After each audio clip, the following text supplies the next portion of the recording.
Alam mo bang may simbahan sa Maynila na hindi gawa sa bato o kahoy kundi purong bakal? Ito ay ang San Sebastian Church sa Quiapo, Manila, ang nag-iisang all-steel church sa Pilipinas at sa buong Asia. Ito ay tinayo gamit ang 1,527 tons of steel mula sa Belgium. Inipon at binyahe through ship ang mga bakal na yon hanggang sa tuluyan nang nabuo ang simbahan noong 1891. Ang simbahan na itinuturing na isang Gothic Revival masterpiece ay dinesign ni Don Genaro Palacios, isang Spanish architect at dating Director of Public Works ng Spanish Insular Government. Dahil na rin sa design at history ng simbahang ito, idineklara ito ng gobyerno bilang National Historical Landmark noong 1973 at bilang National Cultural Treasure noong 2011 ng National Museum. Sa mga nagdaang taon, nagkaroon ito ng mga structural issues dahil sa kalawang mula sa hangin galing ng Manila Bay. Kaya naman, patuloy ang repair at restoration efforts na nakita ko mismo nung nagbisita iglesia ako dito noong 2023 at 2024. Ako si RJ, isang artist at architect na mahilig magkwento. Kung gusto mo pa ng mga content na ganito, please follow me.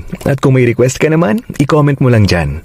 Although ilang beses nang inayos ang labas at loob ng simbahan, napanatili pa rin ang original na details and design nito. Kaya kung ako sa'yo, bisitahin mo ang San Sebastian Church para mas ma-appreciate mo ang ganda at history ng simbahang ito. Pero bago ang lahat,